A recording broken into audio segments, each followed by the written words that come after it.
1 हो गया। अब इसको 0, इसको 0, इसको 0 चलो करते हैं पहले।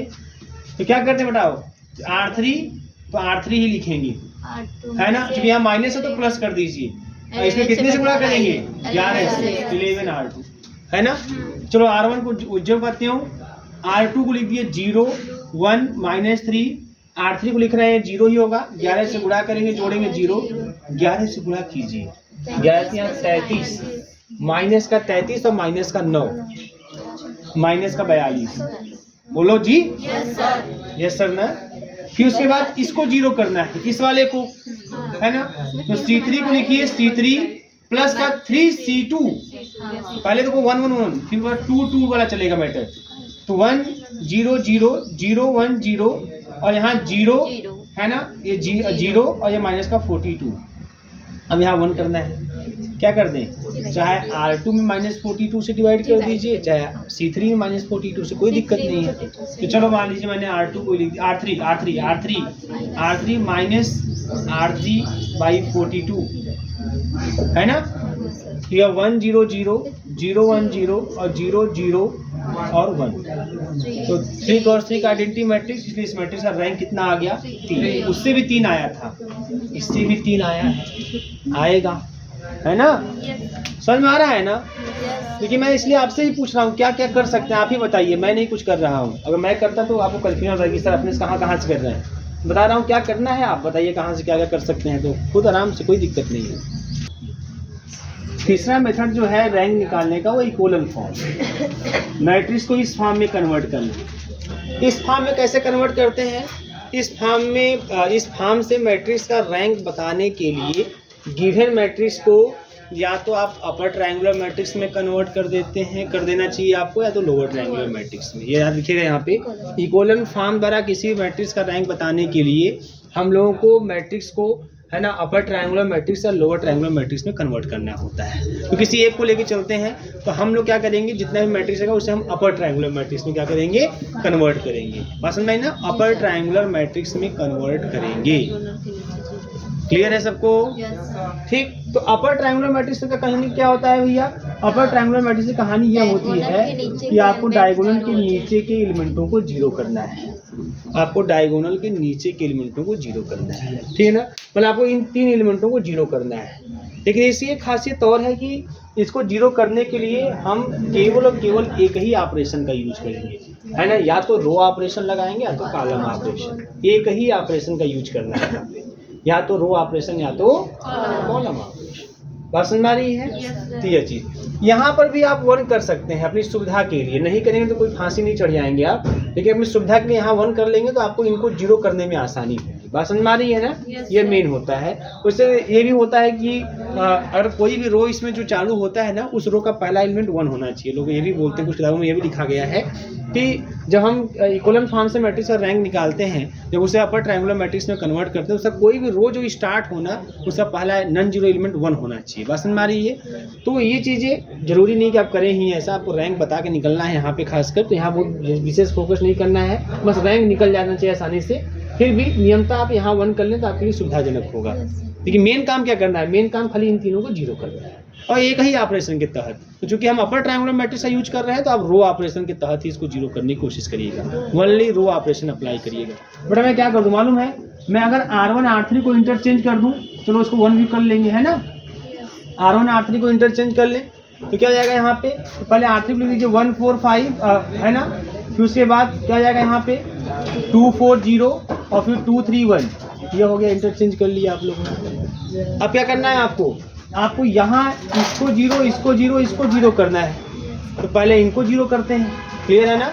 कैसे 0 करेंगे बताइए, तो लिखते हैं R2 को लिख देते हैं R2 माइनस का 2R1, और R3 को लिखते हैं R3 माइनस का 2R1।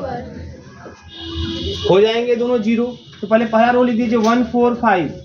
तो चलिए इसको लिखते हैं 2 से मल्टीप्लाई, फिर घटा के 0, बोलिएगा। 2 से मल्टीप्लाई 8, घटा दीजिए माइनस का 4। 2 से मल्टीप्लाई 10, घटा लीजिए 0 में से 10 माइनस का 10। क्लियर है। फिर R3 वाला करिए, 2 से मल्टीप्लाई करिए, घटा दीजिए इसमें से 0। 2 से मल्टीप्लाई कीजिए, इसमें से घटा दीजिए माइनस का 2, और 2 से मल्टीप्लाई कीजिए 10, इसमें से घटा दीजिए माइनस का क्लियर है? अब किसी तरीके से ये 0 हो जाए, बात समझ में आ रही है ना? किसी भी तरीके से आपका ये 0 हो जाए। अब इसे भी चाहो तो आप इस चीज को भी 1 कर सकते हो, इसको भी 1 कर सकते हो, बात समझ में आ रही है ना? इसको भी 1 कर सकते हो और 1 करके इसको 0 करो तो आपको और आसानी से 0 कर सकते हैं। चलो मैं क्या करता हूँ, चलो इसको 1 कर ही लेते हैं। मैं ऐसे कर देता हूँ, सिंपल तरीका है ना, -R2 और बाई 4 कर देते हैं, बाई कर ही देते हैं फ्रैक्शन में। एक तो पहले वाला तरीका ना, क्वेश्चन में 1 करना है, भाग देते उसी से, है ना? बात समझ में आ रही है ना? और क्या कर सकते थे, और कुछ कर सकते थे क्या? यहाँ पे एक ही ऑपरेशन यूज करना है। इसमें क्या गुणा करते तो क्या घटाने जोड़ने पे आता क्या? एक आ पाता आपको। R1 का यूज मत करिएगा, R1 का यूज करेंगे तो ये किराए पे पानी फिर जाएगा, ये 0 डिस्टर्ब हो जाएंगे, इनको डिस्टर्ब नहीं करना है। तो R1 काम खत्म हुआ यहाँ से, ठीक है ना? चलिए यहाँ पे 1 4 5, चलिए R2 में 4 -1/4 से, मतलब -1/4 से मल्टीप्लाई या माइनस से गुणा करके 4 से डिवाइड कर देना है, तो 0 ही आएगा या 1 हो जाएगा? माइनस से मल्टीप्लाई करेंगे प्लस हो जाएगा, 10/4 मतलब 5/2, बोलो। और एक काम करते हैं, इसको भी पॉजिटिव कर लेते हैं, बोलो। R3 को भी पॉजिटिव कर लेते हैं, माइनस का R3 कर देते हैं, -1 से मल्टीप्लाई, 0 और 2 9। अब इसको 0 करना है, कितना सिंपल है, कुछ नहीं करना है, बहुत आसान है। अब इसको 0 करना है तो इसमें 2 से गुणा करके घटा लें, है ना? ऑपरेशन एक का यूज करना है, रो ऑपरेशन। तो R3 को लिख देते हैं R3 माइनस का 2R2, बोलो। तो R1 145 और R2 0 1 5/2। अब चलो R3 ये तो 0 ही रहेगा, 2 से गुणा करो, घटा दो 0, 2 से गुणा कर दोगे 5 हो जाएगा, और 9 में से 5 जाए कितना? 4। क्लियर है? Yes sir. अब बताओ क्या पहले ये 0 हो सकता है क्या? मतलब ये देखो, ध्यान देना मेरी बात, बहुत ध्यान समझना। हम इसके नीचे के एलिमेंटों को 0 कर दिए, ये हो गया, ठीक है। लेकिन उसके बाद भी आप ये देखिएगा, हमारा काम तो हो गया मैक्सिमम, है ना? यही काम मेन था हमारा कि यहाँ डायगोनल के नीचे के एलिमेंटों के प्लेस पे 0 ला दिए हम लोग। लेकिन फिर भी लास्ट में देखिएगा, क्या हम इसको 0 कर सकते हैं? और वो भी 0 करें, लेकिन ये तीनों 0 डिस्टर्ब ना हो। इसको 0 तो हम कर सकते हैं, बहुत बड़ी बात नहीं 0 करना इसको, है ना? लेकिन ये 0 डिस्टर्ब हो जाए, बिना डिस्टर्ब किए अगर इन 0 को, इसको 0 कर सकते हो तो कर देना चाहिए आपको।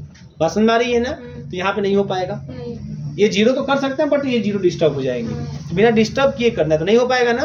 तो आप बताओ नंबर ऑफ नॉन जीरो रो कितने? आप तुम गिन लीजिए, आप नंबर ऑफ नॉन जीरो रो, किस रो को 0 रो बोलते हैं? इसके सभी एलिमेंट 0 रो। तो क्या कोई 0 रो इसमें दिख रहा है? ए भी नॉन जीरो रो, ए भी नॉन जीरो रो, ए भी non zero row. Number of non zero row equal to 3, hence rank of matrix is equal to 3। ऐसे बताते हैं इक्वल फॉर्म। इसमें number of non zero row मतलब given matrix को upper triangular matrix में, इसमें चाहे कोई मैट्रिक्स स्क्वायर हो चाहे स्क्वायर ना हो, है ना, बस डायगोनल खींच के, है ना, उसके नीचे के एलिमेंटों को क्या कर देना है आपको 0। बात समझ में आ रही है? 0 करने के बाद आप बता दीजिए आसानी से। कर लीजिए पहले इसको, कर लीजिए, का क्वेश्चन और डिस्कस करते हैं।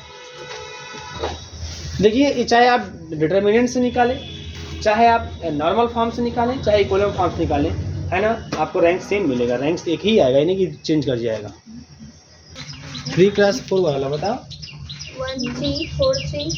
हाँ, 1 3 4 3 3 9 12 3 3 9 12 3 1 3 4 1 1 3 4 1। अभी देखो ये है, ये 3 क्रॉस 4 का है ना?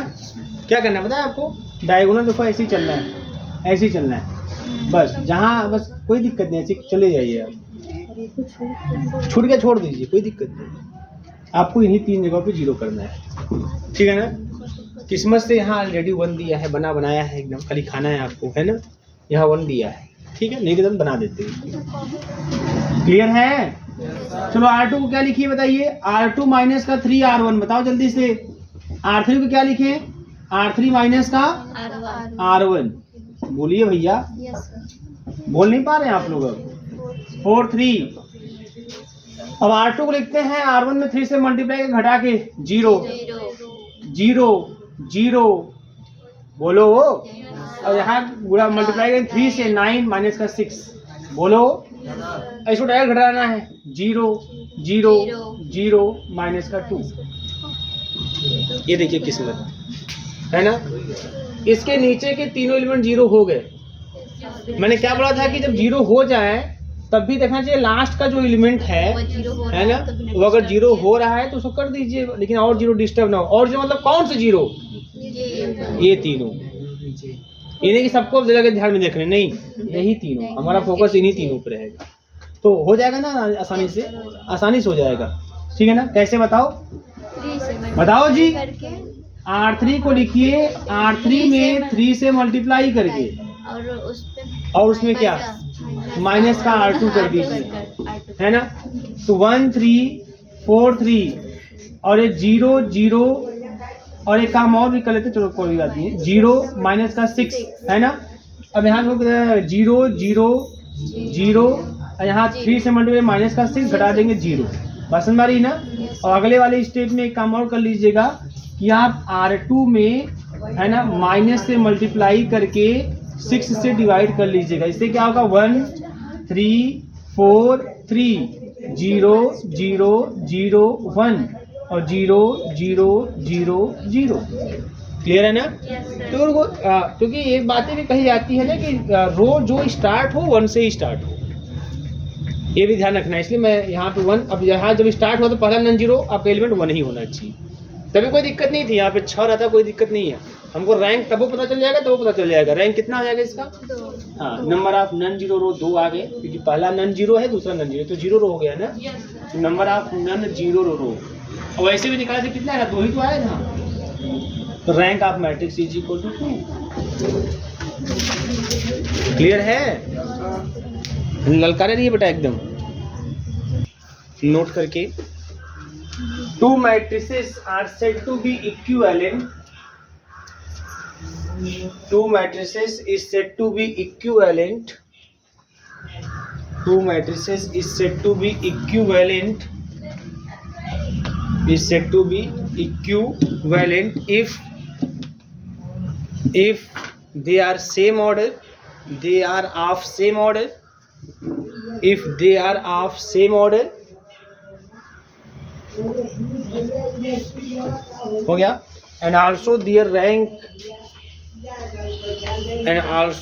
rank is same, उनका रैंक भी क्या हो, सेम हो। and also their rank is same। ठीक है बेटा, चलिए अब हम टॉपिक का रैंक निकालेंगे ना आप लोग, यही तरीका होता है रैंक निकालने का। मैं बता दूं आपको, एग्जाम में आप रैंक बताने के लिए पहले तो मान लीजिए कोई स्पेशल अगर मैट्रिक्स अगर है, जैसे सभी एलिमेंट 1 है तो रैंक 1 हो जाएगा। बात समझ में आ रही है ना। इस तरीके कोई दिख जाए, कभी भी क्या कहता है ना, मालूम है, कभी भी ऐसा कर देता है, जैसे वो ऐसे ही दे देगा, देखो ऐसे ही कर देगा, बोलेगा 1 3 2, है ना, और 0 1 5 और 0 0 ऐसे दे देगा, ऐसे ही दे देगा। बोले what is the rank of this matrix, है ना। तो अभी नहीं कि इसमें भी निकालने जाए आप, ऑलरेडी उसी ने कन्वर्ट कर दिया, उसी रूप में दे दिया, तुरंत बोल दीजिए 3। बात समझ में नहीं आ रही है, क्योंकि इस फॉर्म में डायरेक्ट दे देता है। अब बोलता है बताओ रैंक इसका, बता दो तुरंत, वो तो लगाने की जरूरत नहीं पड़ेगी। तो यहाँ से क्या आपसे चाहता है, ये जानना चाहता है ना कि आपको रैंक के बारे में पता है कि नहीं पता है, आपको इक्वल फॉर्म के बारे में पता है कि नहीं पता है। अगर पता है तो आसानी से आप number of non zero row count कर लोगे और रैंक बता के खाली हो जाओगे। बात समझ में आ रही ना। तो यही सब तरीके होते हैं। या तो आपको डिटर्मिनेंट पे बेस्ड देगा, जिसका डिटर्मिनेंट डायरेक्ट आपको पता चल जाए या देखने से मालूम चल जाए, ऐसा कुछ स्पेशल टाइप का करके दे देगा। बताओ क्या कोई दिक्कत है, बोलो। तो जीरो भी बना सकते हैं। किसको, इसको बनाओ, कैसे बनाओगे, इसमें 2 से 3 से गुणा कर दोगे, इसमें घटा दोगे, भाई जीरो का क्या होगा, हाँ खलबली मच जाएगा पूरा, है ना।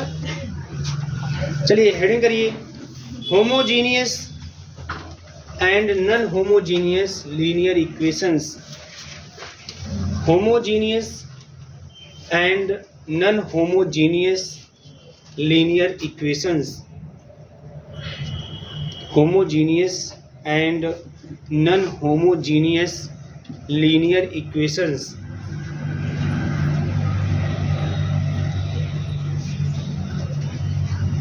ठीक बेटा, homogeneous and non homogeneous linear equation. अब किस लीनियर इक्वेशन को हम होमोजीनियस कहते हैं और किसको हम लोग बोलते हैं नॉन होमोजीनियस, ठीक है।